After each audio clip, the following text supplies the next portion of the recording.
Welcome to Two Chicks and a Horror Flick, a weekly horror movie review podcast. I'm Tawny Ray.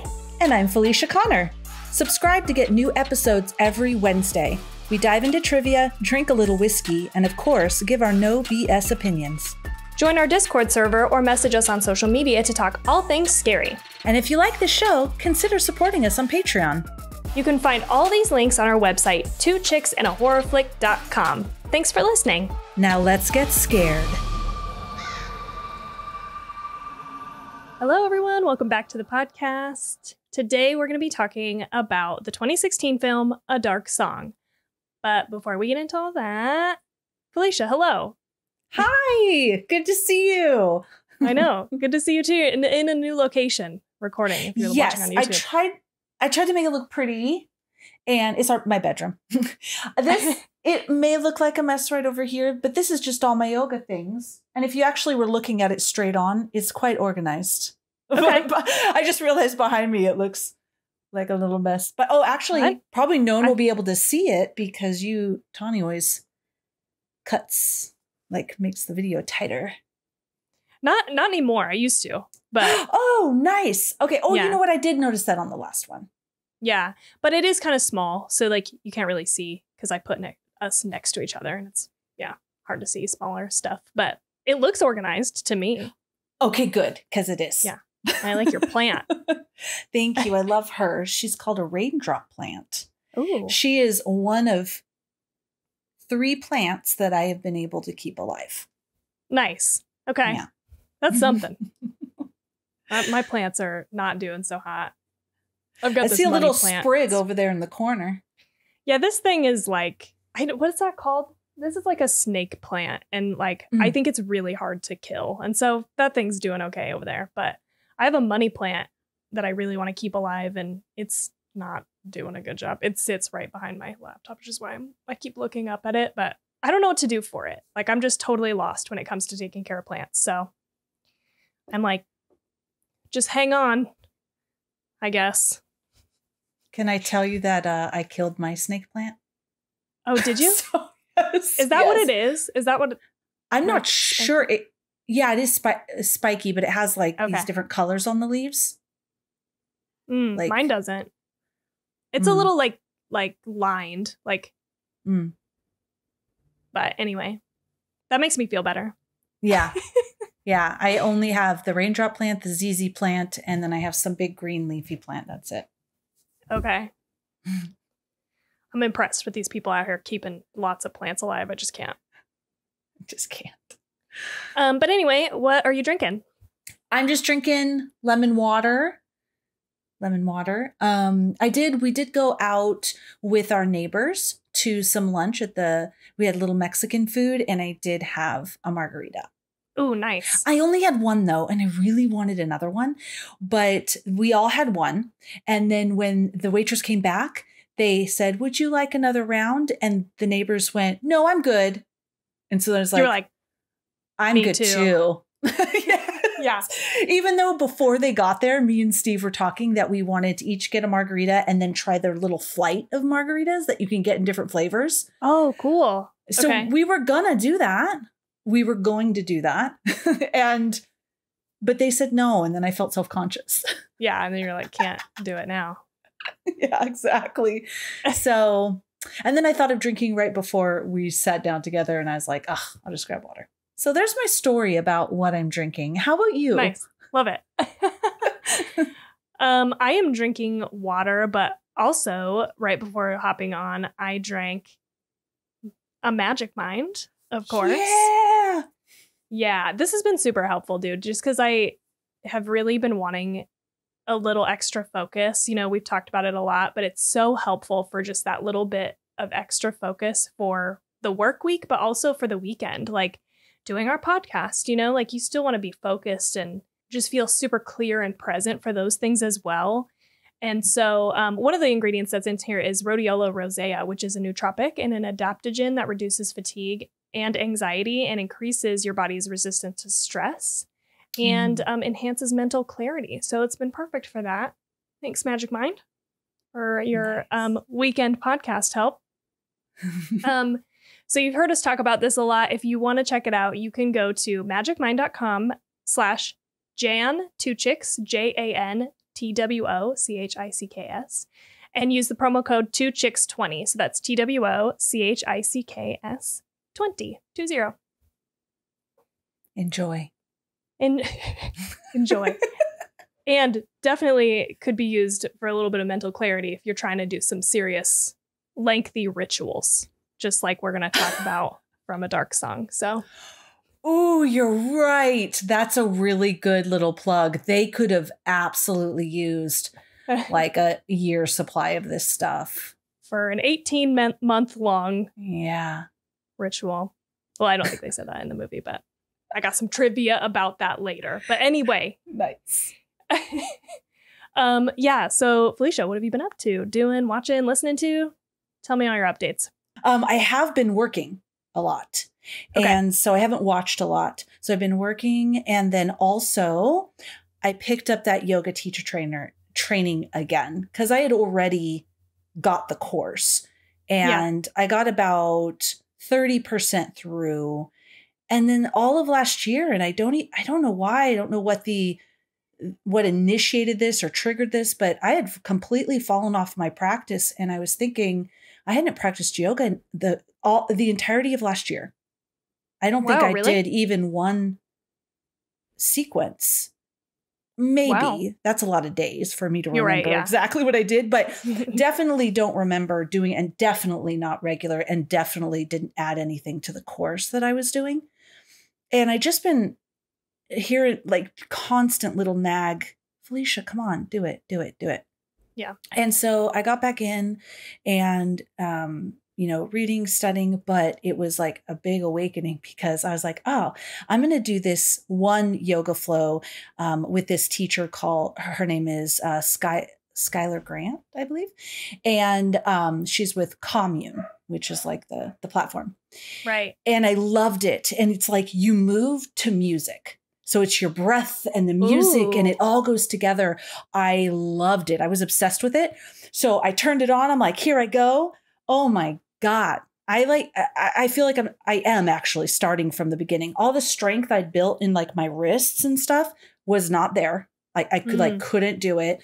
And the flexibility I'd started to build in like my hamstrings and the back of my legs and stuff. Nope. Like all of that is gone. So I went back to, she has like a 21-day yoga to like where you go in slowly and you do the different poses and stuff like that. So I'm going to have to start from the beginning. So I've been doing that, but yeah, it's fun. Yeah. I bet you would like that. I would. I'm very interested because I tried that one yoga thing. I think I had sent it to you and I can't remember the name of it, but it was like a yoga studio that does incorporate music, but like contemporary music. So like hip hop or whatever you want to listen to, pop music. But it wasn't, I don't know, it wasn't exactly what I was like hoping for. It was a little too hard for me. So, yeah. Yeah, this one, because you've been doing yoga, right? You've been working out and doing, so, right? You've been going to a yoga studio, right? I think. Yeah, we have yoga classes at our like gym that we will go to. Like we went to a slow flow yoga this week. So we haven't been as consistent though with that as we'd like to be, but you haven't skipped a year of it. Yeah. Yeah. So I think I'd be better at it now trying it. Yeah. And a year ago I was not advanced level. I had just become stronger through practice, stronger than I normally am. So I bet you could do this one because I was able to do it even with me still not being super flexible. And so. Yeah. Neat. Nice. Yay. So I've been doing that and working, finishing up projects, but we did watch. Okay. So one night I binged Dance Life. It's on Prime and it's about the Brent Street Dance School. I just love seeing people who are so obsessed with one thing that they put everything into it to master it. Yeah. And these dancers, these kids, like this school, they can go in like elementary school all the way through high school. Okay. And the majority of it is dance. And then there's some normal study, right? Because when you graduate, you do have a high school diploma, but they didn't show that piece of it.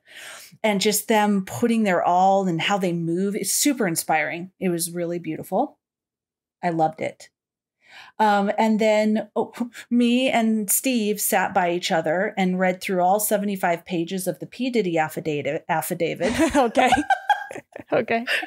I am curious. I have like no idea what's going on. I know that there's something happening. Crazy. And sex trafficking or something. I don't know. Cuba Gooding Jr. was involved somehow, but I've only seen like headlines here and there. I have no idea. We read the whole affidavit, so we know what's going on. You got it. It is insane. Interesting. The last thing I watched, we watched it last night. It was a 1989 movie called Always. And it had Holly Hunter and Richard Dreyfuss and John Goodman. And Steve was like, oh, if you want a good romantic comedy, you have to watch this, Felicia. I will say I cried and it was a lovely idea. But Steve and I were talking about it today because it felt like it dragged a lot. We realized it didn't blend the different things they were doing very nicely. You had this beautiful dramatic love story about a woman. And maybe if you want to watch it, I won't say anything else about it, but it was beautiful. And then there's a lot of this slapstick comedy of like weirdness. And then there was almost like this epic dance scene that was unnecessary. So there was too many elements where if you peeled that all away and left it as this kind of romantic comedy, meaning like they can have some witty banter, but this really pretty idea, it would have been a lot better, but I did like it. It was sweet. Okay. It was called Always, right? Always. Yeah. Okay. That's it. That's all. Interesting. That's my life. It was Purim, which is a Jewish holiday. We celebrated that. Oh, yeah, I was going to ask. Past weekend. Okay. Yes, and it was a lot of fun. It's just like overindulgence, and I shouldn't say that. It's just merriment, eating and drinking and having fun, giving to charity, giving gifts of food to other people. And that was a lot of fun. And then next month we're heading into Passover, which is like big. Oh, okay. I was wondering, I have no idea. Is Easter a thing? No, for Christians and other folk, all folk, like because it's such a commercial holiday now. Yeah, totally. Like I don't even think you need to be a religion, but no, Passover or Pesach, that is what happens around Easter. Sometimes it falls right on Easter, but for this year it's at the end of April. Oh, so got it. Okay, don't celebrate Easter. Got it. Okay. Interesting. Yeah. That's it. Okay. So I'm sticking to it. It's my life. I'm sticking to it. So. How about you? Yeah. P. Diddy. Yeah. Purim and P. Diddy. And Passover. Yes. Yeah.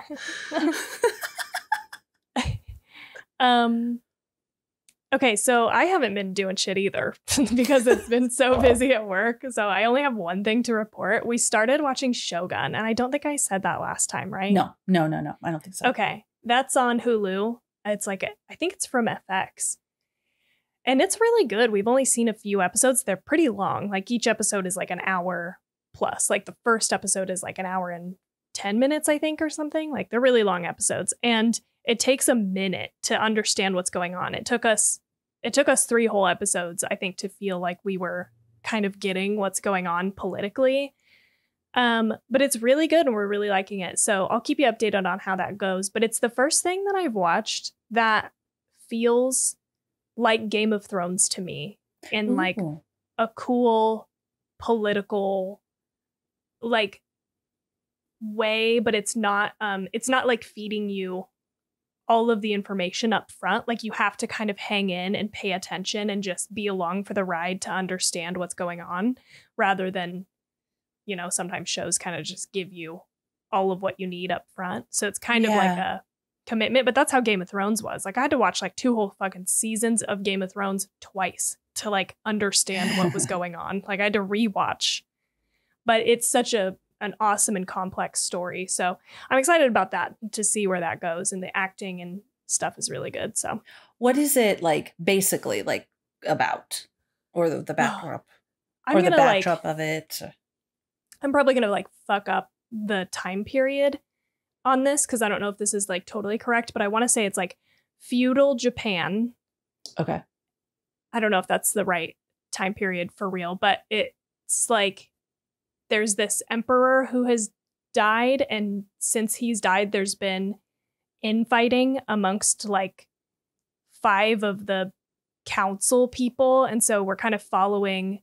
I mean, the way that you actually get into the show is you're following a pirate who is on a ship that sails to Japan, and they were trying to get there because they knew that Portugal was doing trade with Japan and keeping that secret, and so no one else had people had probably sailed to Japan before, but they were like blocking all trade from other people. And so that's how you get into the show is we follow that pirate in and they capture him, and there's like a big language barrier. So they like are trying to figure it out.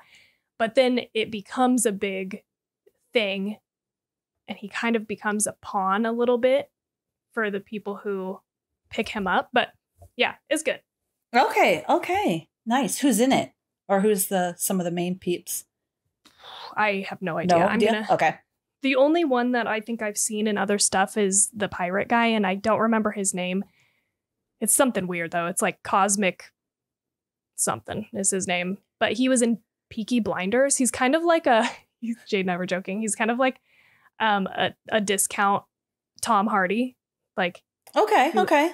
He looks. I'll have to find a picture of this guy. I'm gonna have to look him up. He's like the Wish version of Tom Hardy. Anyway. Do you say Witch? Wish. Oh, do you remember Wish? Wish.com. That came and went. It came and went really fast. But it was like a online retailer where you buy stuff really, really cheap, and it was okay, got it. Really shitty stuff. Anyway. Yeah, so that's really the only thing of note. And then I've been working out. So good girl. Been good. Yeah, I'm actually kind of starting to like it a little bit, which is nice. Jade and I started going there's like a power circuit class on Tuesdays. I was going to bar class on Tuesdays, and I still like that. It's one of my favorite classes, but it fills up sometimes. So we've been doing the power circuit class, which is like just all weight stuff. You know, you're just like lifting weights, pumping iron. So Jade and I keep talking about how we're going to get swole. That is so cool. Yeah, I know that once I get into it and start feeling stronger, it is addictive. I used to exercise religiously, jog every single day, and it feels really good. It's just getting into it and building that routine and getting to the part where you're like, ooh, you know what? I really like this.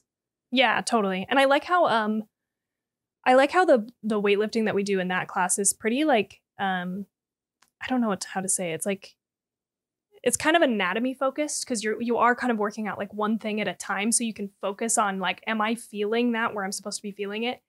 And it's very like routine, like you're doing it over and over again. And we do the same thing all month. So you can like go up in weight or go down every time you come back because you're like at your own little station.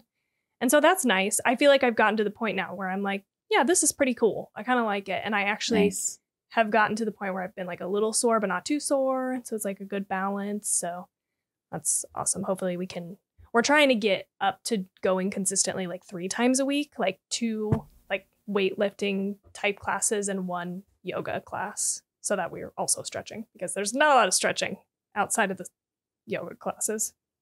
That's very cool. It's cool you guys could do it together too. Like Steve is not interested in doing anything like that. So it's all my own. I have to find that initiative within myself. Yeah, that's fair.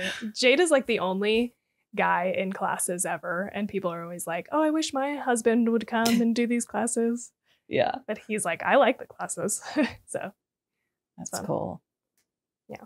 Yeah, but that's it for me. Nice. Yeah. Successes. We both have had some successes. We both have had some successes. Yes. Yeah. We're doing some active stuff, which is good. So. Yes, so good. Oh, so excited for fucking spring. We like did a little walk today around our like block. And that, I was just like, this is going to be so nice. So excited. It's spring for us right now, really. Like, it's beautiful outside. Yeah. And then it's very rapidly going to become obscenely hot. Too hot. Yeah. I think it's like, I don't even know. It's like, it's just getting kind of warm here. Like it was cold kind of all week. And today I think it was probably like 60, 66 or something. So nice. Yeah. Okay. Anyway, should we get into it? Should we get into this movie? Let's do it. Okay. I'll pull up my notes while you start. Perfect. Okay. So we're talking about A Dark Song, if you forgot, from 2016. But I think it's obvious why I chose this because it like The Offering reminded me of this a lot. And I think now that you watched it, you can see why. Yes. Okay, so the director was Liam Gavin. This was his directorial debut as far as at least feature film length. He had done a handful of shorts, but this is really his only movie. Like he's directed a couple episodes of The Haunting of Bly Manor, but I thought this was a pretty impressive first directorial debut. Mm-hmm. As far as cast, I only just did our two main people. We've got Steve Oram as Joseph Solomon and Catherine Walker as Sophia. For scores, Rotten Tomatoes gives it a 91%, IMDb 6.2 out of 10, and 3.3 out of 5 on Letterboxd. Okay. So, big difference. I could not find budget numbers, but I think it's really super low budget. Like I thought I had remembered seeing 50,000 somewhere. I don't know if I just made that up in my head, but I couldn't find the number again when I was researching. I did find a box office number on IMDb, which said 23,000. So, but I don't know how accurate that is. So, and I forgot to grab a summary. So I'll just wing it real quick. So, A Dark Song is about a grieving mother who has lost her child and seeks out a ritual and someone to perform that ritual to be able to, she says, speak to her son. And I'm going to spoil it, so turn back now if you don't want this movie spoiled for you. But we find out through the process that she doesn't actually want to speak to him. She wants to exact revenge on the people who killed her son. And she obviously feels guilty herself also for his death. And so they go through this grueling ritual process for her to be able to ask a favor of her guardian angel. And she is successful, I would say. Yes. So, since this is my pick, how did you feel about this movie? Tawny, I really liked this movie. I thought this was a really, it was a really interesting and cool movie. Yeah. I really liked it. I liked how she said things like, she was like, I've studied the Kabbalah. And I'm like, oh, there's like a, oh, that's cool. There's a Jewish element. He's like, it's not the Kabbalah. It is not the Sephot and all of that. And I could see by the drawing they put on the ground. And so it was really cool to hear this, like the progression and I just loved all the ritual and religious and spiritual and all these different things that they pulled in to create this world. It was very cool. I will say the only thing is, once I saw those demon people, I didn't really like them that much. Yeah. Like, I don't know. They didn't really scare me. And I was like, what's happening? But everything else I did. Everything else I really liked. Yeah. Okay. So that's right. And I can't wait for, this is one of those movies where I'm thinking I can't wait for the research. Yeah, I am excited to get into that. I read a lot. And so I think most of my responses are going to be a little bit like more paraphrasey. I pulled some things that I'll read exactly, but yeah, I went down a rabbit hole a little bit on Aleister Crowley. And so I have now a lot of things about that. But hopefully I'm able to tell you things that are interesting and that you want to know. But good. I'm so glad. I thought watching it, I was like, I'd be willing to bet money that Felicia likes this movie, because I feel like there's just a lot of things that we both enjoy, and because the movie takes itself really seriously, and there is this like really awesome backdrop of history of ritual and religion and religions. Like there's a lot of kind of crossover type stuff. Oh yeah, like this whole archangel idea and like spirit guides. Yeah, all of that. Yeah. Yeah. And so I was like, I think she's going to like this. I agree totally that like towards the end of the movie, that's where you really start to see the low budget nature of the film come through. And so that I agree. The first time I watched it, I was also not, I didn't really love the end. I was like, that was a great fucking movie, but I didn't love where we ended up.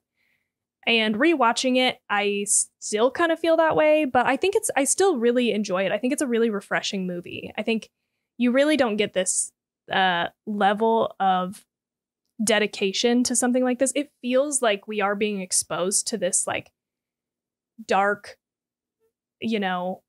magic / ritual that is dangerous to be playing with. And I love that about it.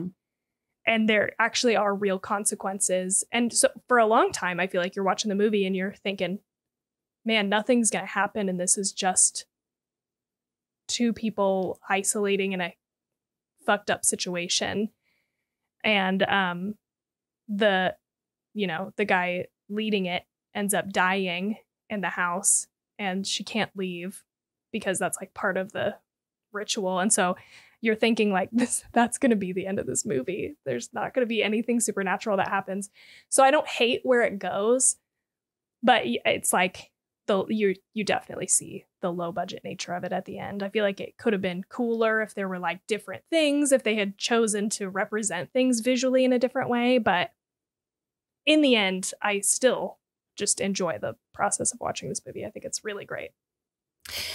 Yes, I agree with you. I like where you're a little bit confused, or not confused, sorry. You're a little skeptical on, is this guy just taking her for a ride? But then I'm like, well, this is a lot of dedication he's putting into just getting this money when he left, and he did try to leave originally thinking, oh, this isn't a good reason to do it. And then I thought, well, maybe he did that just to make her beg and offer him more money. And then I was going back and forth. And then when the gold flakes came out of the ceiling, I was like, oh, wait, okay, this isn't fake. Or is she hallucinating because she's taking mushrooms? And so I was just going back and forth and back and forth. I'd say I did really like the end. I loved that angel, that depiction of the angel. He was so large and neat. He was so neat looking. It made me feel like when I saw Prometheus and saw the Anunnaki and how they, oh gosh, I just loved it. I love this freaking angel. And I loved that it was almost like through this whole process, she thought she was getting something she wanted, which is vengeance, which is easy for us to want. It's like the easiest thing to be negative and want bad things and to fall into that. That is easy. But to forgive is freaking the hardest thing.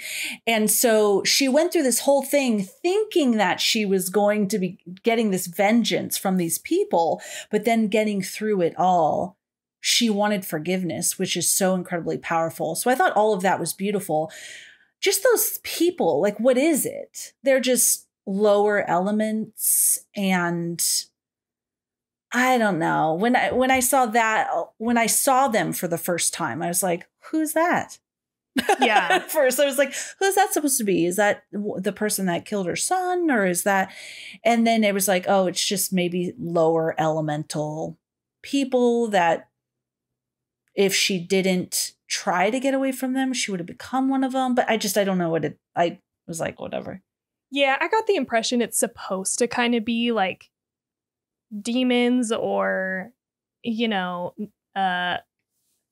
bad spirit or beings like dragging her to hell, like kind of, and you don't really know. Like at the end of the movie, we physically see these things, but it could be a representation of what she's dealing with emotionally and inside.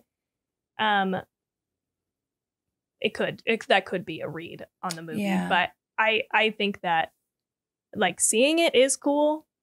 I felt like there was not, I couldn't get, like, I don't know. The first watch, I didn't like the ending because I felt like it kind of came out of nowhere. There wasn't anything along the journey of her doing this that helped her figure out how to forgive. And maybe that's the point, is that she is able to ask that favor. But why did she want that? I guess is. Yeah, because the only mention of forgiveness is when she's with her sister in the restaurant. And twice. Something with her sister in the restaurant. She can't move on. And then the man, she said, I don't do forgiveness. So instead she chose the blood sacrifice. Yeah. Which seems dark in and of itself versus trying to go the forgiveness route. So if she would have chose forgiveness, okay, let me try forgiveness, then what would have been I guess the point is that she didn't. So, I don't know. Right. Well, and I watched a video where somebody did mention that potentially her being dragged to the, like, you know, hellish basement, and they cut off a finger. So they start to torture her and they cut a finger off. And the person kind of asserts that, like, maybe she realizes that she is in the position of what she's wishing on somebody else. And that's the thing that, like, makes her realize she wants forgiveness. She doesn't actually want vengeance on these people. But I don't get that from the movie. And so I think that is also potentially a valid read, but it all happens so quick at the end that it just doesn't feel earned to me, like why she would decide that at the end instead of what she set out to do, which was vengeance or revenge. So I don't know. That's one of my kind of problems at the end. And I wish those people looked better. And I'm glad that you liked the god, because I feel like, again, the first time I watched it, I was like, oh no, that doesn't look very good to me. And I feel like it undid like so much coolness throughout the movie. And I don't know what I wanted that to be, that it wasn't, because I'm like, I like that it's bigger, because that's kind of how it should be, I guess. But it just looks hokey to me. I don't know. I could see that. I could see it, because when I first saw it, at first I was like, huh? And then I looked and I was just like, whoa, look at how giant it is, and just not moving, and its position it's in. And then something about it was very, I don't know, dreamy and hallucinative. I don't know if I made that up, but that word. And then I was just like, oh God, I love this. I love it. And it's so different as well. Because if it was just light, you know. Yeah, then you're like, yeah. I want to say back to what you were just saying about the one take on those people. I don't know if I buy that, because you definitely wouldn't want it to happen to you. So if vengeance was going to lead her down this path where she was like, these people are being tortured, then I can see, no, I will do anything. I will forgive them. Please let me out of here before they start chopping off all my fingers. But if people did that to one of my children, I don't know about now someone's torturing me that I'd be like, oh, I don't want anyone to feel this torture. I don't know if I would make that switch. I don't think so. Yeah, it's a very tiny, minor thing to happen. Yeah, for such to know my child went through that I'm going through, I think would make me even more enraged and disgusted at the people who did it. Right. Totally. Yeah. Yeah. Yeah. I'm not buying that one. Yeah. But I really did like this whole ritual thing, because what would you do? Yeah. I mean, you don't know. No idea, no leads whatsoever, and there's a dead end. What do you do next? I also liked that she wanted to talk to her son. I was bought into that storyline. I was so honestly, Okay. I don't know why I said honestly. I'm always being honest with you guys. But when she went, you're right. What I want is vengeance. I was like, okay. I thought it was quite powerful, the guilt angle, and that she wanted to be able to apologize to her son for not picking him up. It was, and he died. That I think is more powerful than just, no, I want vengeance and I want these people to die. Because then the whole aspect of, because I got confused there for a minute. Remember the little boy starts to talk to her and she goes, you're not him. And I'm like, wait a second. I thought this is what you wanted. I thought you wanted to talk to him, but now you're saying you're not him. Okay. Like what's the goal? Yeah. Yeah. I think I liked that because I felt like it wasn't a lie that she wanted to talk to her child necessarily. And that's why I think she talks to the being knowing that it's not her son, because it feels kind of like she's talking to him and it sounds like his voice. And so she has like a full conversation kind of with the son twice, knowing that it's not him and acknowledging that. And I think she does apologize. You're right, to that voice. Sorry, go ahead. Sorry. Yeah, no, you're good. So I think she just, I don't think that's like not a motivation at all. Yeah. But her bigger motivation is definitely revenge. Yeah. I do want to say one thing that made me giggle. Okay. She not right in the beginning, but towards the beginning, she preps for months. She disowns her family. She begs him to do it, brings him back, gives them like tons of money, tells her sister to F off. Don't ever talk to me again. I am doing this. Then as soon as they seal the house, she starts questioning everything. Is this going to work? Is it, well, I don't want to do this. Well, why don't you do it? I'm like, dude, I know what the rules are as the viewer. Like, as soon as he seals the house, she is challenging everything. And it just made me giggle. I thought you were not later. I get the apps, how absolutely nuts you would, after going through this whole thing, you have to do it again. You're locked in this house. You're going through, can I really leave? Is this bullshit? Can I just step across? And you are thinking the same. Can she just leave or not leave? Yeah. You know, really, what's the truth? I get all that. But this was literally, the sun didn't even go down yet. And she's in the kitchen, like challenging him on everything. I was like, I don't remember it happening that fast, but that is kind of funny. It was like right away. She just said, is it going to work? Well, how long? Well, when? Well, why do I need to do that? Well, and I'm just like, girl, we haven't even started. You read up on it. You know, you know how this is going to go. Yes. I did like how they utilized the entire house.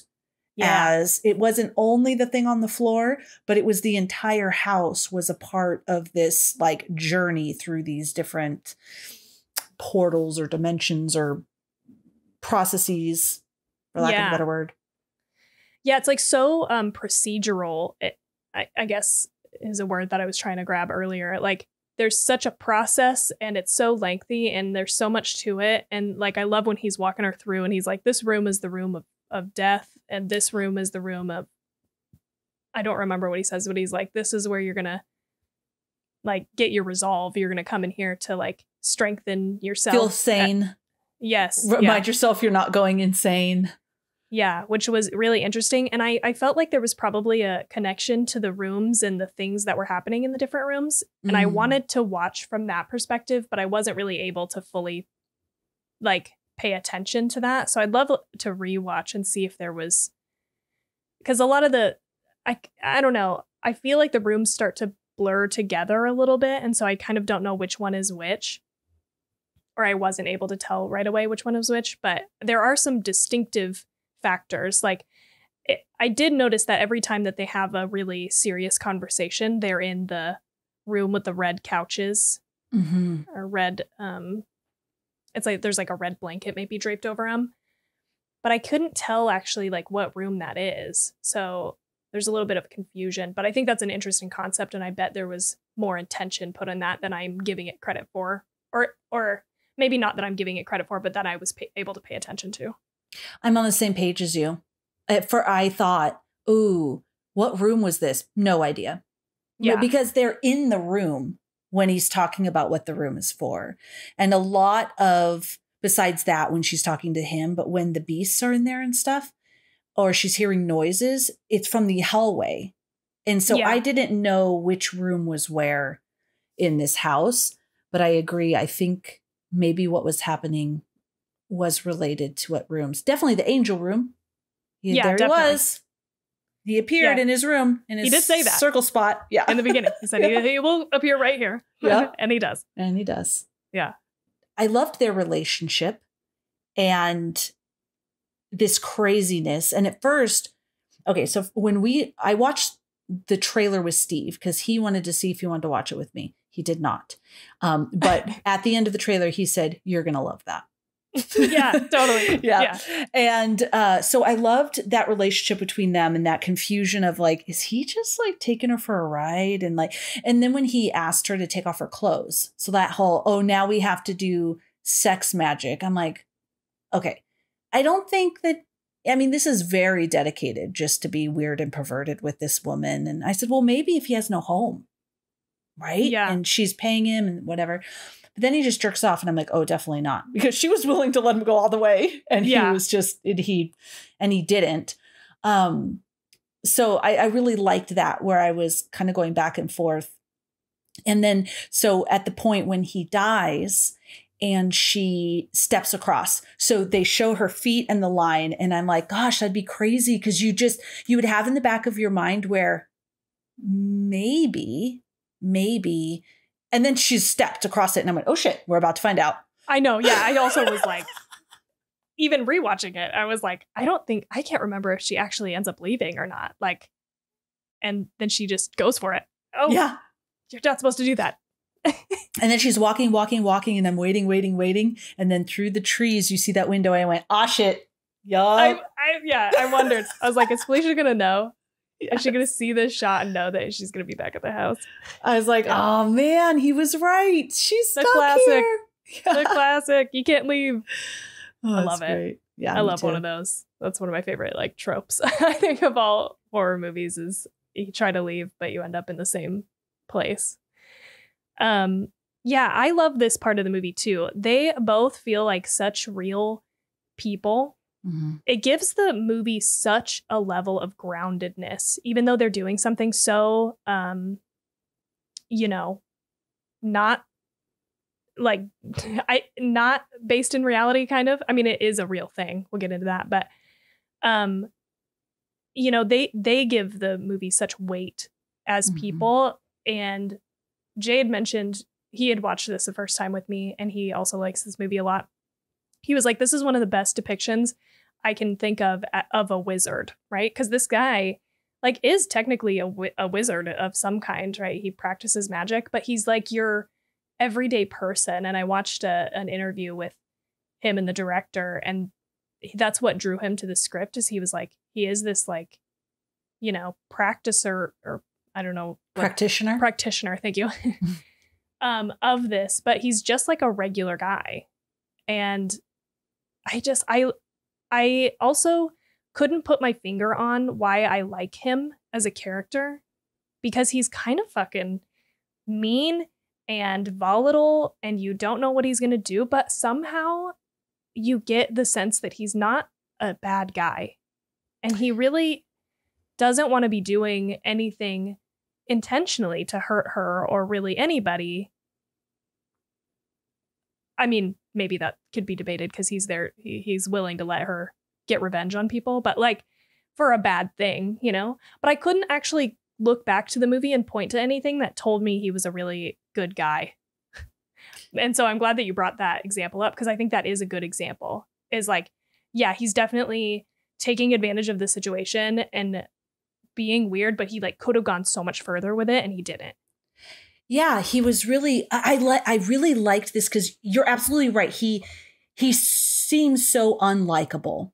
Yeah. But I was wondering, is he really not mean?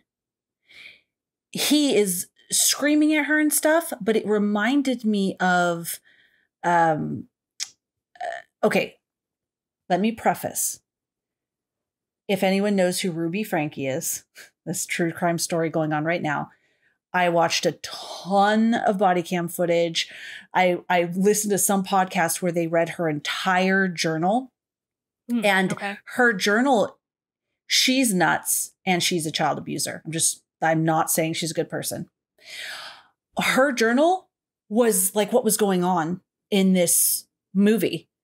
She was saying there's evil in her kids and she was going to get it out of them through extreme cold, extreme heat, starvation. It's almost like, the words are not coming to me, but this idea of stripping the person completely of everything so that they can be anew. And, Ruby Frankie is a nut job child abuser. But in this movie, that's what it made me think of, that he is screaming at her. He's taking away her arrogance, her selfishness, her sense of identity in general. He's stripping her of everything so that she could be an empty vessel to receive. And so I'd wondered if that's why he was screaming at her, not necessarily because he was just hot tempered. Yeah. But because that's part of it, this constant berating. So yeah, that's kind of what I get from it as well. Is like you get, while he's doing it, that it's not really that he like wants to do it. Like, it's not that he is, like you're saying, like lashing out at her. It's that he must do it from his own experience. And one of the moments, the only moment that I can really think of that I can say clearly is I think it's when he goes in and stands there before he wakes her up and kills her, basically to get the drowns her. Yeah, drowns her, because he realizes that she's been lying about what she wants to be doing, and so he's like, we have to purify you and we have to like start over to some degree. So he drowns her and then revives her. Oh, God, that was intense. That was intense. But I think it's that moment where he goes and he stands there for a second before he wakes her up. And just that pause was like enough to tell me as a viewer, he doesn't want to he's not doing this out of anger for her. He's doing it because he feels like it's the only option that they have to continue moving through it. Yes. And like, what? I just feel like this is such a testament to the direction and the acting that we feel like this about this Solomon guy all the way through. Is like he's doing something in the moment to tell us that he doesn't want to be doing this, even though he's doing it. And nobody ever has to say that. This movie does a pretty damn good job of show, don't tell. Yes. I think it's like really good for the most part at that. And so, I don't know, I loved that bit of it. Here's a great example, and I don't want like people to come after me, so I'm going to try to really explain this well.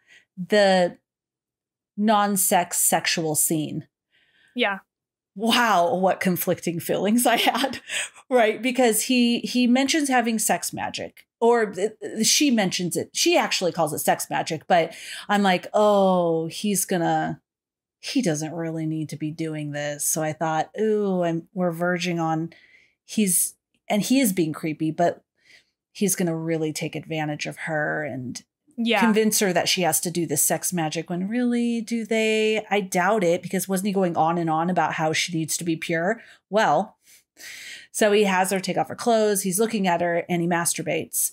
And then he's like, okay, put on your clothes. So he did absolutely take sexual advantage of her, 100%. Yeah. And I felt a little bad-ish for him. Like he was like, I needed that to like purify, or like something about his soul, his mind, something about his mind. Like he needed to get his mind right. So he needed a release in this way, but he also seemed ashamed. And then he also could have went a lot further. She was ready to give him whatever he would ask for, and he didn't cross that line. Yeah. So it was all of these conflicting feelings. Like what he did was wrong, but then he didn't. It was just a weird. I felt a lot of feelings. Totally. Yeah, I agree. And it's funny that you picked up that it wasn't something that they needed to do right away. I don't think I did. And even rewatching it, I thought that they did have sex just because he mentions early in the process, this is going to involve X, Y, and Z. And one of the things that he says is ritual sex. So I was like, even rewatching, prepared for that to happen at some point. But yeah, I didn't immediately get that he didn't. I missed that because I was focused on how he was telling her leading up to it, she couldn't have sex, couldn't even masturbate, nothing. So I was carrying that into the ritual, this aestheticism where she was sleeping on the floor and wasn't able to pleasure herself and things like that. Yeah. So I totally missed him saying that about the sex magic. So that's probably why I thought he's going to take advantage of her. I think that's why she was like prepared for it too. She was like, okay, where are we doing this? Sex magic. I read up on this. Right. And you said it. So I knew it was going to happen. Okay. Yeah. Okay. Yeah. Yeah. But I really enjoy him as a character. And me too. When he dies, it is devastating to me. It's probably the worst part of the movie for me because it's so sad and also fucking terrible. I've said this before, but one of my things that I think is the most disturbing in some ways is in horror movies when people die and it's like an accident like this where they get into an altercation and he gets stabbed, and so it's like nobody's fault, like nobody was like trying to do this, and then he dies a very slow, sad, terrible death because he gets an infection. It takes a long time. They're in this house for months and months and months, and then he just finally like dies in the middle of the night. And it's just like, then she's totally alone. And it's a devastating part of the movie. I wasn't excited to rewatch it because I was like, this is terrible. I hate it. Yeah, that was horrible. And when he pressed on his wound and it oozed out pus, I'm like, oh shit, he's going. He's gone. He said in the beginning, they don't leave, not even for medical stuff. Yeah. Yeah. Not for emergencies. Nothing. Yeah. Yeah, that was sad. And he was just like, I think they fear me. And he was just breaking down. And yeah, at the end, he wasn't so scared. That kind of an act of love-ish. He wasn't even willing to, well, I guess I was thinking he wasn't even willing to leave to save his own life. But then on the other end, he couldn't have leave. But then I was wondering, like, when does it end? Like, when can they leave? When she sees the angel? Is that like the final thing? So once that happens, okay, it's over and you can leave. Yeah. They don't explain it in the movie, but in the Abramelin Operation, you talk to your guardian angel and then you have to like seal 12 kings of hell up. So there's like, is that what the people were? I don't know if that's what they were supposed to be necessarily, but there's like a tie up that you have to do after you talk to your guardian angel. You have to like close all of the gates basically that you've opened to seal these, I think they're called the 12 kings of hell, so that then you're totally done. Okay, so you got to tell me about this thing. Okay. I am so excited. Yeah, and sorry about my lighting. It's dark now. I know, it's happening to me too. The sun's going down. I look maybe like the guardian angel in the movie. At least you're lit well. Yeah.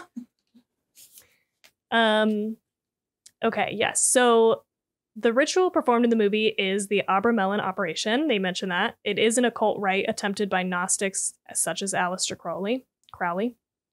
The ritual is meant to obtain the knowledge and conversation of the ritualist's guardian angel. I did read some stuff about how guardian angel is said, but that it does normal. Like a lot of people say that it actually just means like your higher self, like you're just accessing like a higher version of yourself. But it's interesting because they address that in the movie. He says, you'll read online that it's, your higher self, but it's all bollocks. Like they're real. Angels and demons are real. So I think that's interesting because I feel like that is the take that the movie takes. That's the stance that the movie takes, is that they are real. And that's why you're physically seeing them at the end of the movie, which is cool. Okay, so anyways, let me tell you about the Book of Abramelin. So that's where this operation and ritual comes from. So it tells the story of an Egyptian mage named Abraham who taught a system of magic to Abraham of Worms, who was a Jew in Worms, Germany. The system of magic from this book regained popularity in the 19th and 20th centuries, partly due to Samuel Liddell MacGregor Mathers. That's a fucking long name. We will henceforth refer to him as Mathers. Translation, the Book of the Sacred Magic of Abramelin the Mage. So there's a bunch of stuff about this, and this is what I kind of just read a bunch about it, but I didn't take any notes. This operation is lengthy. It's like 18 months. In Mather's translation of it, because it's originally from like a German text, and he found another French version of it that he then translated to English, and so it's like missing a bunch of information. Oh, and is that why she had to know French and German in the movie? I think so. Yeah. Oh, okay. Yeah. But he that translation is like 6 months, which is even a fucking long time. But there was like all kinds of stuff missing from it and whatever. So I think since then they've done a translation from some of the earlier German ones that are more complete. But like, that's a fucking long time, bro. 18 months. They don't say that in the movie. How long? They just say like months. But I mean, it's such a grueling for fucking months, dude. Like, he's like, or he says, I think 6 to 8 months. We'll need food for 6 to 8 months. And it takes so long, and you watch her get like doused with water. She's cold. She has to sleep on the ground while he sleeps on the bed. He's yelling at her. They do that whole thing, and they have to do it again if the angel doesn't show up.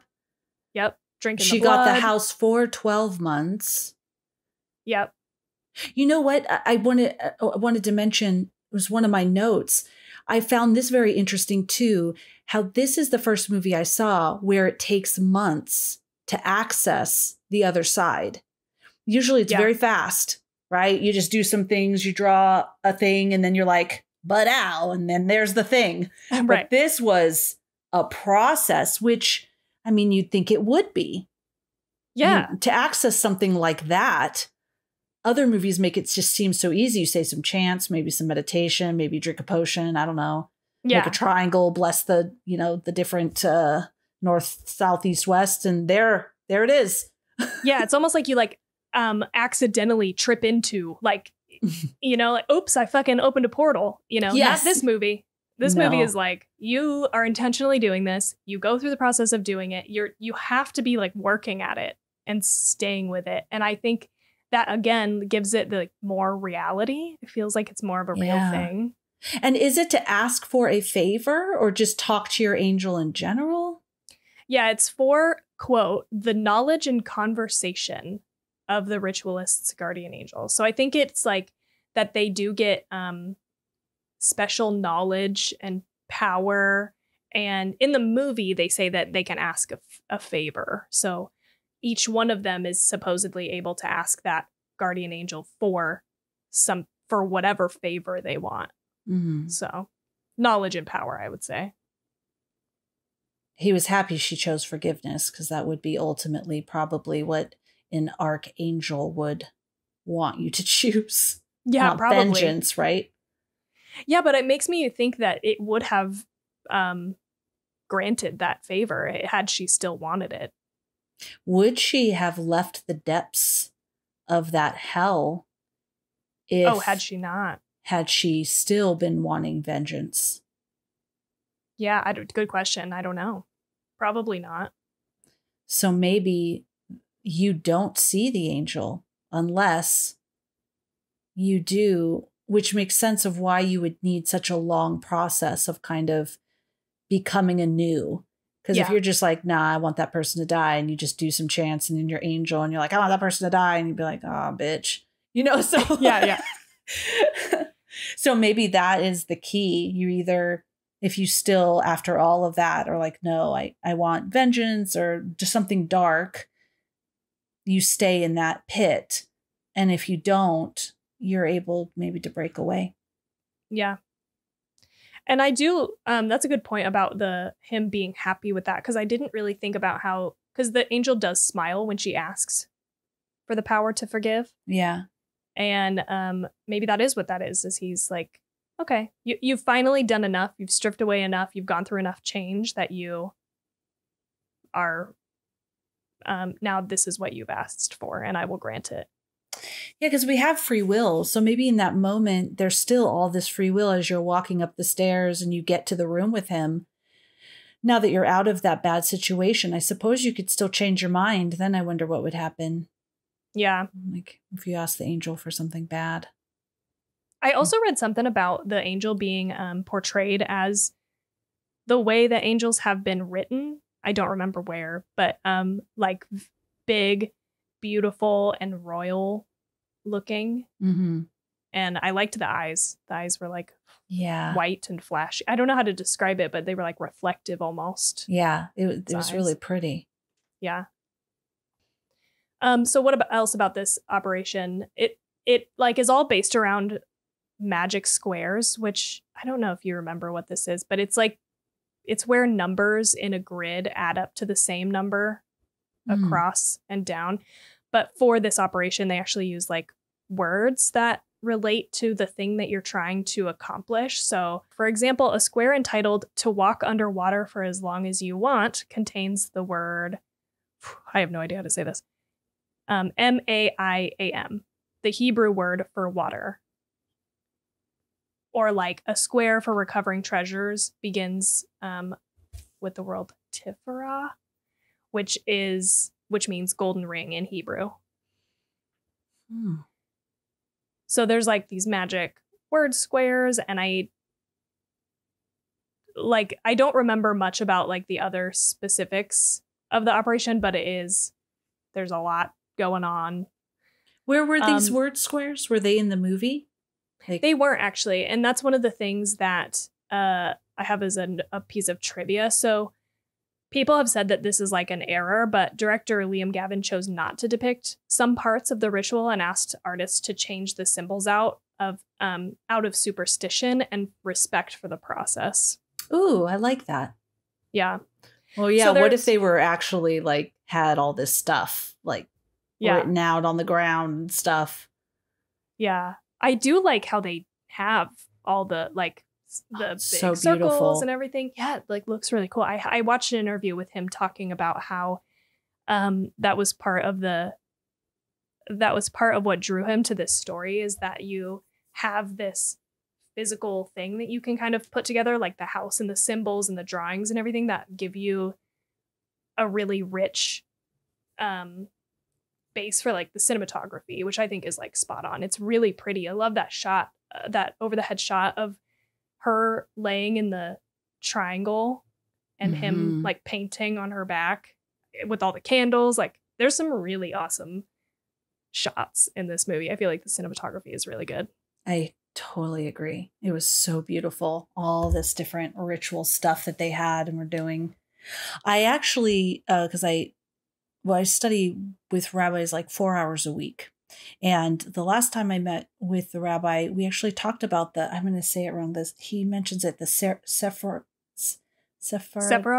Yeah, the Kabbalah diagram of, the upper and the bottom, and it meets in the middle and all this. And he was kind of describing it a little bit. We weren't meeting just about that, but he was talking about it. And I'm like, oh my gosh, I just want to know more about that. I actually have a necklace of that.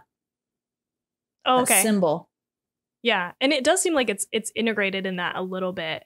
Yeah, it totally is. It just isn't as many circles.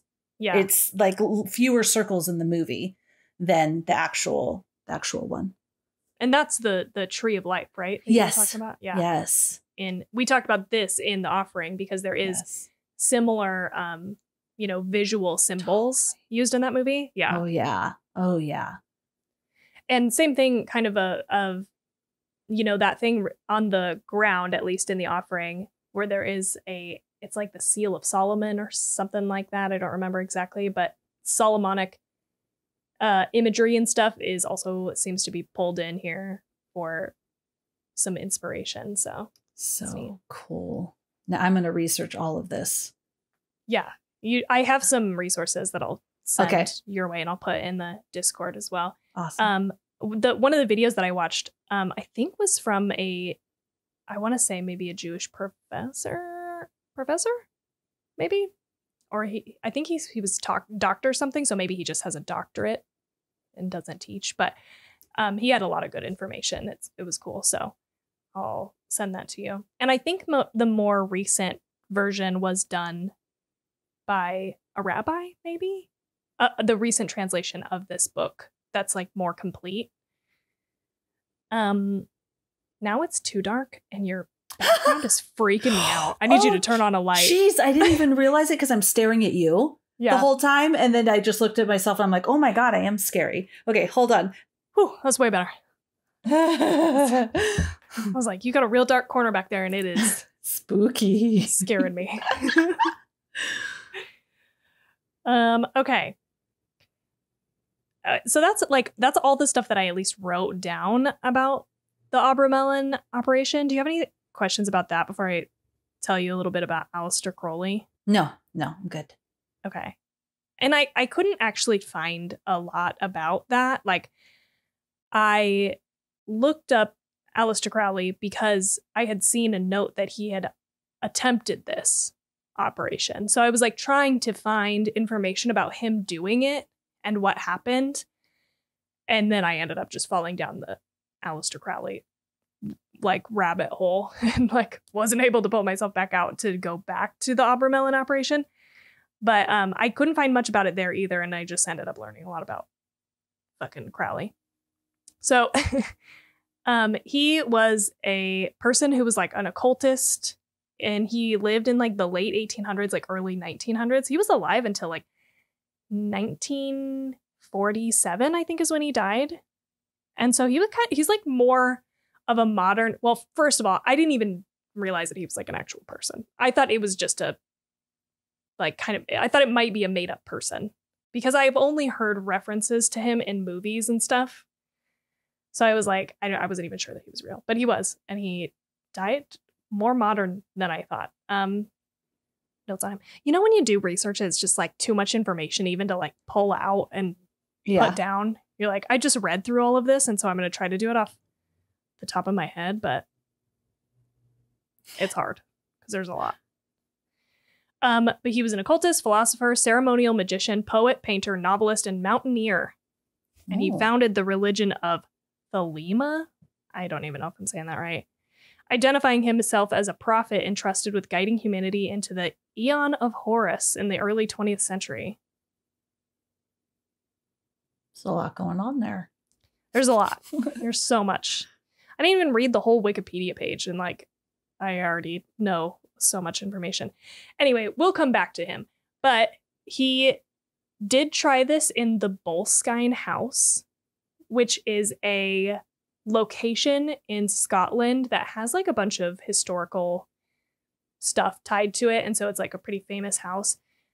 But he bought it in like 1899, I think. And it's on the shore of the Loch Ness.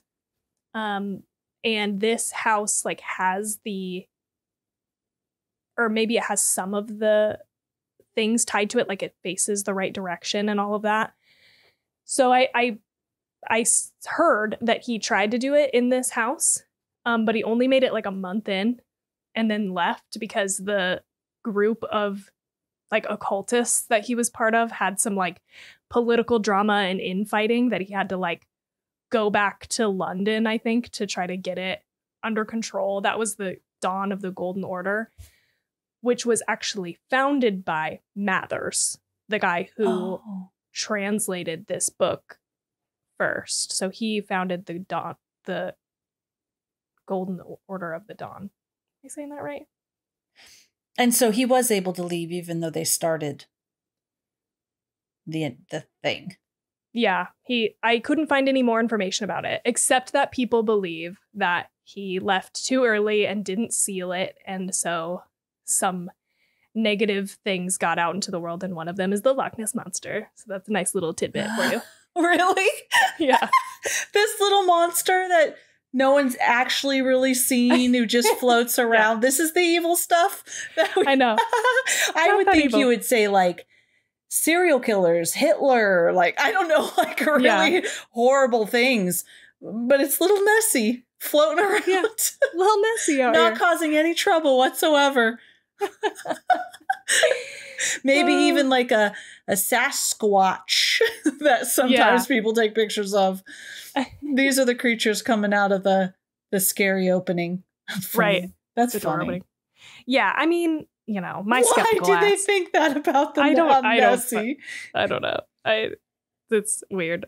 And my skeptical ass just feels like this is like a big nothing, right? Like all of this occult magic, whatever, is it really, there isn't much to it, but that's me and my skepticalness. I think there's definitely power and focus and focused energy. However, I don't know. I don't think I buy into that anybody with intense focus can cause harm to somebody else. So can interfere with someone else's free will and someone else's, you know, I mean, unless you physically go and be a monster to them. But yeah, well, that's curious. And to be clear too, like, I think if you lock yourself up in a house and you put yourself through rigorous amounts of fasting, physical pain and torture and, you know, all kinds of just things, I don't doubt that you probably have some sort of enlightenment. Yeah, exactly. And so that's why I think the idea of your like guardian angel being a higher version of yourself, like, I don't think that is nothing. I think there could be something really to that. But I, you know, the idea, kind of what like, Buddha did, right? Buddha, he tried to find the path to freedom to suffering by abstaining from everything, then overindulging in everything. And then like he did this whole path to finding enlightenment. So that makes sense. Yeah. But and, like, I think, oh, sorry, go ahead. Oh, I was just going to say, I had wondered if a part of this was us wondering if this is all really happening, or she's eating mushrooms. She's also sleep deprived, starving, you know, all of these extremes. You, I think, would start to lose your mind and then maybe come to some enlightenment. So are these things really happening, or is this what she's seeing? Yeah, totally. And I mean, Aleister Crowley himself did a bunch of drugs. Like he was on heroin, I think, multiple times. He experimented a lot. Like he was like a very free bird. Free bird. Sexually, with, you know, drugs, anything. This guy was just, doing whatever he fucking wanted at any moment in time. And so it is sort of like, you know, using drugs as a way to achieve some sort of enlightenment. Also, I think is not nothing. I think there are things that happen there, you know, but I think the actual occult, like, I don't think that's as real, if that makes sense. But yeah, it does. Yeah. So he also, there was like a lot of this throughout his life. Like he tried to do other type of rituals. I think one of them is called like the Bornless ritual. I don't know what that entails. I didn't look it up, but like he did that a lot to talk to his like guardian angel. And I think he had tried this Abramelin one other time, but I think at some point he got into a fight with Mathers. They were once friends. They got into a fight, and I think he might have like forbid him from trying the Abramelin again because there's some quote I read. Yeah, I know there's some quote I read about him saying like, well, if my friendship is, you know, I have to give up the Abramelin for that, then so be it, or something. Who is he to tell you can't do it just because he translated it? I know, it's weird. But let me say this. After reading so much about Crowley, I'm like, this guy just seems fucking annoying. Like, I don't like this person. I would have a problem with him. Like, he's just annoying.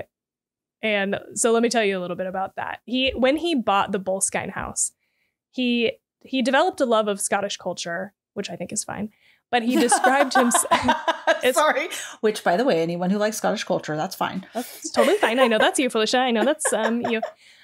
But he like referred to himself as the Laird of Boleskine and took to wearing traditional Highland dress even during visits to London. So I'm like, okay, give it a rest. Yeah, a little bit, because you're not Scottish. And then, so reading all about this, right? Like he like fought with people all the time. He like cheated on everybody all the time. I feel like he's such a good example of, if you remember, in Barbarian, the director, Zach Cregger said after reading that book, what's that fucking book? The Gift of Fear. Mm-hmm. Am I saying that right? The Gift of Fear? Yeah. Oh, yeah. I love that book. Is that the book you're talking about? Yes. So okay. Zach Cregger read that book and then created Barbarian from the experience of reading that book. And one of the things that he said was that, you know, women have to be super careful, whereas men just blast their way through life. And I feel like Aleister Crowley is like a perfect example of just like blasting your way through life. Like he just is like doing whatever the fuck he wants all the time, no matter what. It's crazy reading his shit. So he like, you know, joined this golden Order of the Dawn or whatever. And like, but then got in a fight with the leader, like left and created his own, but then that didn't work out. So he created another one. And I think that kind of got a little fucky. So then he created another one. Like he's just out here, you know, big ego, making fucking religions, getting people to follow him. Oh, I just looked up a picture of him. Yeah. Like in the robes. Yeah, this Is guy. that what you're looking at? This guy. I know. This fucking guy. So I'm like reading all of this information about his life, right? And I'm thinking to myself, this guy seems so annoying. I hate him. And then I found this paragraph, which I feel like does a really good job of summoning or summarizing why he's annoying. So Crowley considered himself to be one of the outstanding figures of his time. No shit. I'm sure he fucking did. Oh my God, sorry, I can't read now. The historian Ronald Hutton stated that in Crowley's youth, he was a self-indulgent and flamboyant young man who set about a deliberate flouting of and provocation of social and religious norms, while being shielded from an outraged public opinion by his inherited wealth. Hutton also described Crowley as having both an unappeasable desire to take control of any organization that he belonged to and a tendency to quarrel savagely with those who challenged him. You said that and I just saw this picture of when he was younger. Yeah, totally. Look at this like, dick. Perfect of. Look at him. Rich background, doesn't have to fucking do anything, but be a douchebag. Dude, yeah. I'm telling That's you, amazing. I mean, I've never looked into Aleister Crowley, so maybe there is, but I'm like, it would be interesting to watch some kind of documentary about this guy or something. Yeah. Like there must be something out there that exists. Ooh, there's gotta be. He did so much. He every fucking paragraph is like, oh, he flew to fucking Nepal to climb mountains, and then some people died on his mountain trip, and he blamed the mountaineering community. It's like, great, thanks, Aleister Crowley. Then it's like, flew to fucking, you know, New Jersey and founded a fucking religious order, or flew back to fucking Boleskine House in Scotland and cheated on his wife and named his next daughter after his mistress. Like, I'm just like, this guy, I fucking can't with his ass. But he does seem like a fucking wealthy background ass, hopping around, just doing whatever, doing heroin, smoking weed in Nepal. Loved to chill with P. Diddy. Yeah. Fucking do whatever you want. Like, allegedly, of course. Allegedly. Oh, man. Anyway, so you can fucking read a whole very long Wikipedia page about Aleister Crowley. He also helped like some in the military. And at, I don't know, one of the times he offered to help and they were like, no, thanks, which I thought was funny. I dislike this person who lived a century ago. And I don't even know him, but he seems fucking annoying. So that's funny. That's that. That was fun. That was a fun ride and interesting. I've heard the name, but I didn't really know much about him. Yeah. I feel like I still don't know a whole lot. I really actually would like to watch I would a love to documentary. watch a documentary. I would love to watch a documentary. I'm going to look to see if there is one. If I find one, I'll tell you. And if not, Okay. documentary filmmakers, let's do this. I mean, They're not me, but you guys do it. I can't. I don't have the time. I don't have the time for that. I will make the time to watch it though. So let's see. That was all I had trivia wise. cool. Was there anything else that you had that you wondered about or anything? No, I love how you shared all of that and what that was. I'm going to look it up. I'm going to do deeper research. The only other note I had was, I think they're going to find that body. Yeah, I thought you were going to think that. Yes. I was like, they know you rented the house for a year and now there is a body that is going to surface. It will. Unless there's something I'm missing by how she wrapped it, but it floated pretty lightly and then went underneath. It's going to come back up. Yeah. I would assume someone's going to find that body and it's going to go right back to you, my friend. And you're not going to be able to go, oh, there was demons and my angel. And that's what I thought when she pushed that body so carelessly into the water. I had the same thought. What are you doing? Yeah. You're like going to spend the rest of your life in prison. How are you going to explain that? How are you going to explain this? Yeah. Because it looks like you stabbed him and then he died. Yeah. So. Absolutely. And then you threw his body in the lake. I was thinking it did sink. So I kind of thought to myself, like, I wonder if she was this is off screen. I wonder if she was like, I'd like the power to forgive. And can you also make sure that nobody finds that body so that I don't ever go to jail for this? Oh, yeah. Maybe that was divine intervention. I'm probably using that that term in the wrong way. But like, oh, right. We're going to dispose of all the evidence. And now you can move on with your life. Yeah, because I wondered why that it had gone under. Because I don't think it would have. It was completely wrapped in plastic. Why all of a sudden did it sink? Yeah, which felt kind of intentional, doesn't it? It is sort of like, whoop, goes under. And so I did think that maybe that was part of it. Because earlier, remember, when he gets stabbed, he says, this is my punishment for harming you. This is your guardian angel basically getting me back. It's the price I have to pay. Okay. And it made me think that the guardian angel is looking after her, through this whole process and probably outside of it even. Yeah, sure you're reborn but sorry, you're going to get convicted of murder. Right, exactly. Yeah. Okay, I buy that. That makes sense. Yeah, well, that'll be our headcanon for how this goes. Yes. That way she doesn't have to explain anything to police. I like that.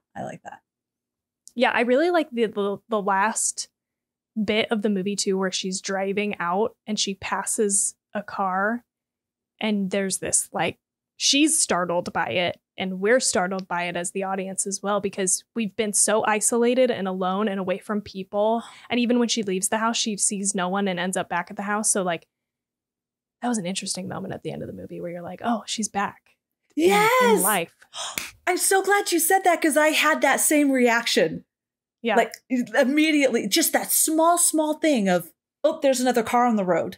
And you're like, oh, okay, we're here. It's done. Yeah. And we're moving on now. You see it on her face, the relief kind of, and the shock. Can you imagine if you had a sister and she came back to you and you knew she did this thing after all this time and her fingers were missing? And oh my God. Yeah. It would be like, just don't ask me any questions. All right. Okay. Yeah. The whole family would be like, we don't know what happened, but we don't ask anymore. Would you even want her around? I'd be kind of scared that she might be bringing some scariness, but I'd be curious. If she's like, no, it worked. And I saw my angel, I'd be like, but she also was saying she did mushrooms. And right. All right. Well, if you're feeling better, that's good. You know what? Yeah. We're not going to look a gift horse in the mouth here. We're just going to let you live your life then. Hopefully she could be a good aunt now. And, Yeah. Yeah. Family misses you. When your niece and nephew ask you what happened to your hands, let's just let's just lie. Yeah. Cooking accident, something. Can you tell them that you were not being careful with knives when you were cooking dinner? Thank you. You were running with knives or scissors, and then they'll never do it again. Oh, that's funny. Yeah. The only other thing I had in my notes, I absolutely love the script for this movie. Like, the dialogue is so good and like concise. I like that there's not a lot of dialogue, and the dialogue that's there, it feels very like blunt at times, which I think really works. I wrote down when he says in the beginning, I live a hard life, I abuse alcohol, I'm DTing. Like, that was it. And it was such a blunt and clinical almost line to deliver to her. And I really like the exchanges between them in the beginning when we're kind of establishing this world and this operation. And he says, you know, what we're doing is much darker. Like, all of these things, I just felt like it was so good. Yeah, I agree. Really, really good. Oh, and the score is really, really good and oppressive and dreadful is what I wrote. Yes, I agree. And this is like just a side note for me that sometimes struggles with an understanding accents at first. It had a very thick accent, he did, but I was able to understand him completely. I didn't need to put on the subtitles. Wow. I liked that.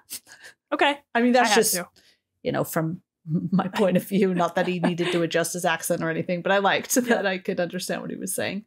We turned it on and like 20 seconds in, Jay and I were like, oh, we got to turn on these fucking subtitles. So quiet. Well, and we just don't turn it up very loud either. Yeah, I had it up loud because I was watching it on my own. And so. Yeah. Oh, that barking dog. I meant to look up something about that, but I totally forgot. I felt like I had read something about the barking dog at some point, and I don't know if it was supposed to be, maybe it was like that demon, because the dog. There was a dog demon. Right. Downstairs, there was. Yeah. She only saw its feet, but it was there. And it felt like it was the dog that was like coming to get her, the son voice, but I felt like it was one and the same, like it was one entity doing all of that. And so that was interesting that it was like outside at first. Remember how he was like, do you hear that dog? It was approaching. Yeah, you're right. Yeah. It was arriving. Because it's outside at first and then it comes in. And he's like, we're miles from anybody. Nobody's out here with a dog. I was like, ew. The shit they're doing is calling in the Loch Ness Monster entities. Yeah. The Nessie. She's in there. But God, that is something that I really love about this movie is just how fucking like slow. It's such a slow burn. Slow burn, yeah.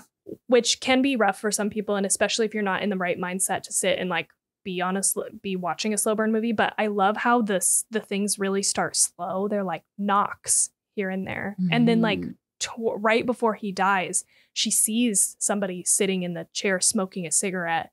Oh God, I loved that scene. Oh, I got cold chills when you mentioned that. I know, it's so good. Oh. And like she can hear people like talking, chanting, like knocking happening. Like it kind of ramps up as it goes on. Doors are opening by themselves, but it feels so much more sinister than like a normal haunted house movie, because you know that they're not dealing with just fucking ghosts. They're dealing with like demons and angels, like unlimited power. Like they're stepping into like the beyond. Like it's such a, I don't know, it's such a different feel to me than other movies for that reason. And it makes it so much scarier. Like when she's like staring into like that dark hallway and like, there's so much of this movie that I feel like works so well as a horror movie in the front end. We didn't even like really get into any of that. But I just think if you haven't seen this movie, you fucking need to as a horror fan, because there's so much good stuff without it being jump scares. So well said. Because I love how it's almost the more and more they do this ritual, it's being drawn to them, but it's almost like they're in darkness and they're trying to find its way, like the knocking and trying to find its way. And then finally it breaks through, and that's when they're able to grab them. I loved the slow burn. I thought it was brilliantly done. That's why I was disappointed with the people. Yeah. Because when he died, And there was at one point I said, I looked over at Steve. He wasn't watching it, but he was in the room with me. And I said, we're at the top of the roller coaster. So it was like that clink, clink, clink, clink going up. And I'm like, the last 20 minutes, shit's about to get real. Yeah. That's why when it was them, I was ready to just start free falling down the roller coaster. And I didn't feel like that's what happened. Yeah, I agree. The payoff really wasn't what it could have been. And I think that is because it's just such a low budget film. But it did I also wrote down that it reminds me of a handful of movies that do the same thing. Suspiria, Baskin, As Above, So Below. Like all of those movies, and I won't say anything beyond that to not spoil it, but there is a Audition, yes, is a good one, where you reach this pinnacle and then it is a free fall into total chaos. And I just think it was hard to execute with a low budget here. Yeah. And I honestly think most of the time that doesn't work for me, which is kind of why I don't like it here either. I do love the movie, and I think it did the best job it could have with its budget. So I forgive it, but I did also want I don't know. It's like maybe I wanted to see no one because they did such a good job of making everything so scary without seeing anything up until that point. So then I think you got to go one way or the other. You got to either go all the fucking way, like Suspiria, where you're like, what the fuck am I looking at? Or you got to go. That was so great. Oh, shit. That was so great. So great. Or you got to go the other way where you're like, you're still not seeing something, but crazy shit's happening anyway, Yeah, the voices, the noises, the shadow creature were all very scary. So maybe, I don't know, more of that. She's being grabbed and dragged. So maybe we just really can't make the things out very well. That's way scarier, in my opinion. I agree. Just seeing these flashes, something's holding her down. Her fingers are getting clipped off. Just what the fuck? This is terrifying. That would be more terrifying. But yeah. All right. Agree. Okay. Are you ready to rate this? Yes. I'm going to give this a 3.9. Okay. Yeah, because I was going back between 3.9 and 4. Yeah. And I was like, oh, I don't know, because the movies that are in those two scores are all so different. And then I saw Possum. And I was like, oh, yeah, I think. What did you give Possum? 3.9. Oh, okay. So and same. I was like, I feel like it's the same, because I really liked that movie. So I feel like that's the same score. So I'm going to do a 3.9. I definitely knew. So Tawny, thank you for this experience. I was like, I like it more than The Offering, and I liked it more than Ritual. Okay. Yes. Okay. Yeah. So 3.9 for me. Okay. I also looked back at those and was like, I think I like it more than those movies. So same thought process. I'm going to give it a 4. So I'm really, really close. Nice. And I just love it. But I was like, maybe I can't go up to 4.25. I gave that to Infinity Pool, which was, I think, my favorite horror movie of last year. So I don't think I could go quite that high because I have some issues with it. But God, I do love this movie. And I've thought about it a lot since the first time I watched it years ago. I think I must have watched it in 2017, right after it probably came out. So yeah, I was wondering if it would sit with me more, because I gave Barbarian a 4. And so I was thinking maybe not go quite up to a 4, but that was a tough one because I did really like it. I think for sure I would have been 4 or higher if that ending paid off more with the dark stuff. If that paid off more, then hands down I would have. Yeah, because they do just look like people with paint. And everything else felt so grounded and so scary and so unknown. Can you imagine when she was in the hallway and she had the candle and she was walking towards that dark and she kind of lifted it, and then if there was something like that shadow creature that was smoking a cigarette or something like that, where your eyes are just catching this glimpse of something you don't know what it is, how amazing that would have been versus, oh, there's a bunch of people. Yeah.